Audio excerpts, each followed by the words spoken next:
Il y a très peu de concepts scientifiques qui s'expliquent mieux autour d'un impératif. Le tri à bulles fait partie de ceux-ci. Donc, pour visualiser l'exemple que je vais vous donner, vous pouvez vous servir quelque chose de gazeux dans un verre et observer les petites bulles. L'eau gazeuse fait très bien l'affaire, mais je vous laisse seul juge de ce que vous mettrez dans votre verre. Si nous observons les bulles, nous voyons qu'elles se forment sur les côtés du verre et qu'elles ont tendance à monter sur la surface. À chaque étape, l'air, contenu dans ces petites bulles, fait un échange avec du liquide qui est au-dessus de lui. Et petit à petit, ces échanges successifs d'air et de liquide font que la bulle gagne le sommet du verre et puisse s'échapper. En programmation, énormément de concepts ont été créés avec l'observation de choses qui se passent dans l'environnement. Je pense notamment aux algorithmes génétiques, par exemple. Et là, le tri à bulles, c'est quelque chose de très concret. Ces petites bulles qui montent, et on se rend compte qu'à la fin, lorsqu'il n'y a plus de bulles dans le verre, eh bien tout le liquide se retrouve en dessous, et tout l'air se retrouve en haut. C'est une forme de tri. Si vous avez déjà observé le déroulement d'une course entre différents coureurs, on voit toujours un petit peu la même chose. Il y a un départ groupé, une foule se lance, et assez vite, des coureurs se décrochent. Puis, si la course peut être très longue, on peut s'apercevoir que certains coureurs ont mal jugé leur capacité à durer, et se retrouvent en tête, mais avec des adversaires qui sont encore plus frais qu'eux, qui sont derrière, et qui remontent tout doucement leurs adversaires. Comment se passe par exemple une course où chacun à un moment donné court à une vitesse constante et disons que c'est le 8e coureur qui est le plus frais et qui est pour l'instant la vitesse la plus élevée. Et bien petit à petit, et si la course est assez longue pour le permettre, le coureur numéro 8 va dépasser le coureur numéro 7 en prenant sa place, puis il va dépasser le coureur numéro 6 en prenant sa place, puis le numéro 5, et si la fin de la course est encore assez loin, il peut même rattraper tous les suivants, passer le premier pour prendre la première place. À la fin, au moment de l'arrivée de la course, nous avons évidemment celui qui a réalisé le meilleur temps en tête, et ensuite, tous les coureurs sont triés selon leur performance. Là aussi, c'est un parfait exemple de ce que peut représenter le tri à bulles. Après cette petite escapade sur les pistes de course, après avoir transpiré énormément, revenons de nouveau sur une observation sur du liquide. Cette fois-ci, il s'agit d'un liquide sans bulle. Nous avons mis dans un récipient, après une petite expérience en famille, plusieurs liquides avec des densités différentes. Nous voyons que dans la bouteille, chaque liquide reprend sa place dans la bouteille. Le liquide avec une densité la plus forte se retrouve en bas, le liquide avec une densité la plus faible se retrouve en haut. Vous avez certainement déjà fait l'expérience avec l'huile et de l'eau, que vous pouvez secouer, et au bout d'un certain temps, chaque liquide reprend sa place. Pour cette expérience, nous avons utilisé 4 densités différentes. Tout en bas se trouve par exemple du miel, ensuite nous avons du sirop qui contient du sucre, de l'eau, et enfin de l'huile. On s'aperçoit que ces 4 liquides, même après avoir été secoués, reprennent avec leur temps leur place initiale. Comment reprennent-ils leur place? Eh bien, petit à petit, les gouttelettes d'huile, se trouvant sous une gouttelette d'eau, vont s'échanger pour que l'eau se retrouve en dessous, l'huile au-dessus. Et, de proche en proche, avec le temps, les strates vont se retrouver triées. Là aussi, nous avons de nouveau un exemple de tri à bulles. Nous avons vu comment identifier, dans des exemples de la vie courante, le tri à bulles au travers de 3 exemples. Nous allons voir maintenant une représentation graphique qui va nous expliquer comment il fonctionne en réalité, comment une version programmée en Python fonctionne.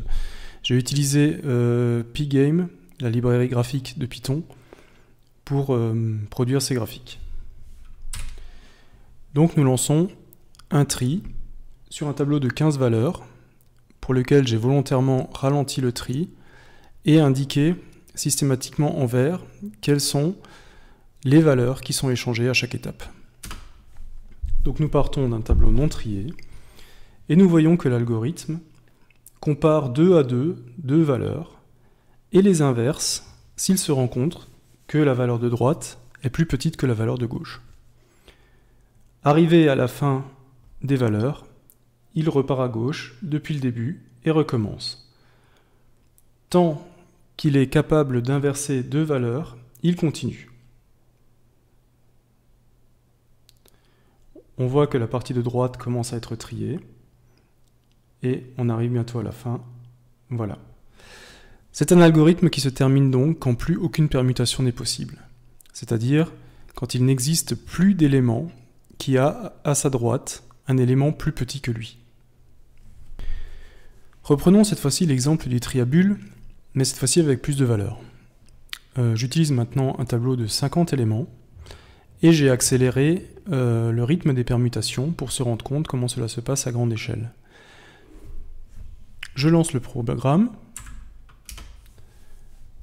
et vous vous rendez compte que les permutations se font toujours de proche en proche et qu'en fait les grandes valeurs montent progressivement vers la droite, les petites descendent progressivement vers la gauche, ce qui correspond bien à l'analogie de ces bulles qui montent le long du verre. Voilà, le tri est maintenant terminé.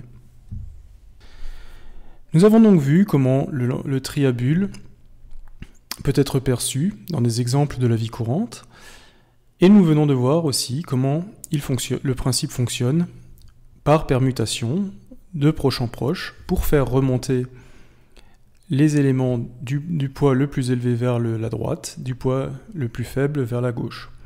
Bien entendu, on pourrait trier exactement dans l'ordre inverse, en échangeant les opérateurs. Voyons voir maintenant comment cet algorithme s'implémente en Python.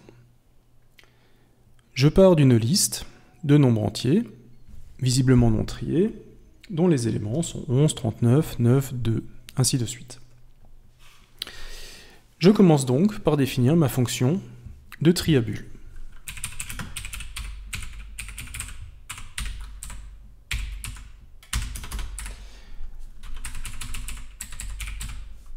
Cette fonction prend un seul argument, qui est la liste à trier. Comme nous l'avons vu, l'algorithme s'arrête lorsqu'il n'y a plus de permutation possible, c'est-à-dire que chaque élément est exactement à la place qui lui convient. Donc, nous aurons une boucle du style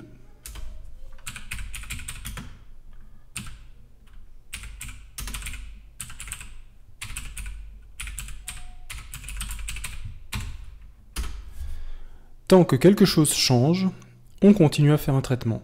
Si plus aucune permutation n'est possible, c'est que nous sommes dans l'état complètement trié et nous avons fini. Donc, pour pouvoir accéder au premier tour de cette boucle, il faut initialiser la variable pour que la condition soit validée.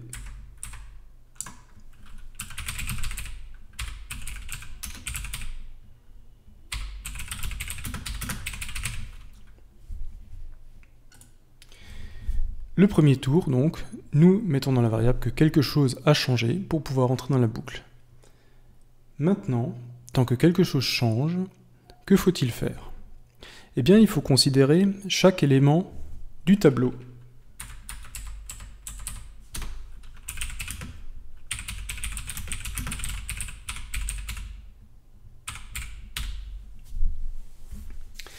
Nous parcourons donc les indices du tableau d'entier que nous avons. C'est-à-dire qu'au premier tour de boucle, nous considérons l'indice 0, qui se rapporte au nombre 11. Au tour 2, nous arriverons à l'indice 1, qui se rapporte au nombre 39, et ainsi de suite. Nous allons donc parcourir tous les nombres du tableau. Ce que nous voulons faire ici, c'est comparer à chaque fois chaque nombre avec le nombre qui le suit. Donc, si nous voulons comparer le nombre avec le nombre qui le suit, cette comparaison est possible, sauf pour le dernier élément. Le dernier élément de la liste n'a donc plus de suivant. Donc nous ne pouvons pas nous arrêter à la fin de la liste, mais il faut s'arrêter à l'avant-dernier élément de la liste. Donc, c'est pour ça que je mets -1 ici. Pour chaque élément de la liste, que voulons-nous faire? Eh bien, c'est simple. Nous allons comparer dans la liste l'indice courant. Et si cet indice courant est supérieur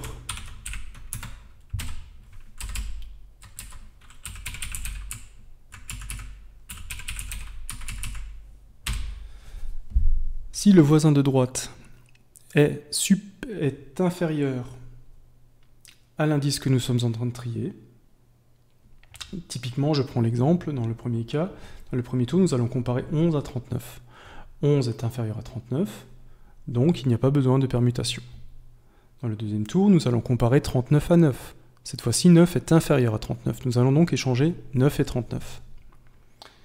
Donc, nous sommes dans ce cas-là, c'est-à-dire que le voisin de droite est inférieur à l'indice courant. Donc, il faut échanger ces deux valeurs.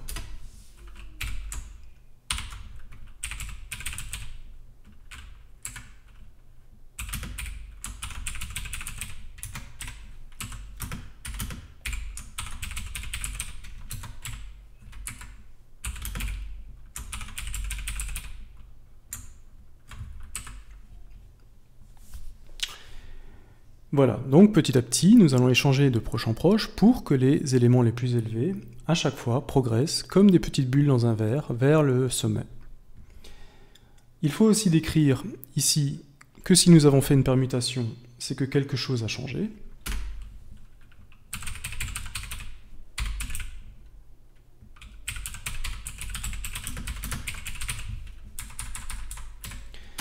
Et au début de la boucle, il faut initialiser cette variable pour que d'un tour à l'autre, on ne récupère pas le changement qui a eu lieu le tour d'avant.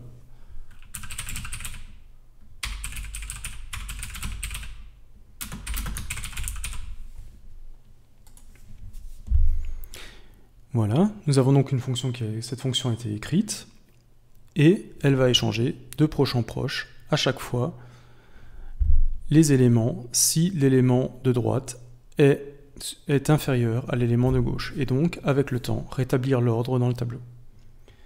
Nous allons voir si tout cela fonctionne. Je sauvegarde. Comme d'habitude, j'affiche d'abord la liste non triée pour voir si elle correspond bien à ce qu'on attend. Je lance ensuite un tri à bulles sur ma liste. Enfin, j'affiche ma liste pour voir si elle a été correctement triée. Je sauvegarde.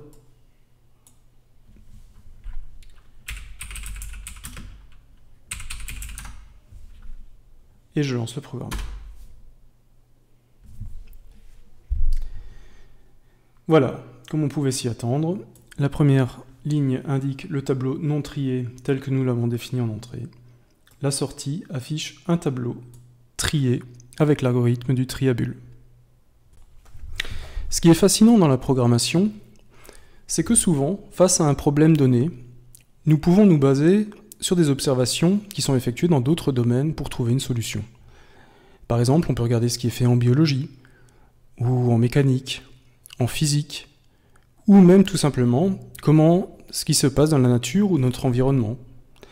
Typiquement, ici, pour le tri à bulles, nous avons vraiment observé comment se comportent des bulles dans un liquide, comment elles remontent à la surface pour séparer le liquide du gazeux.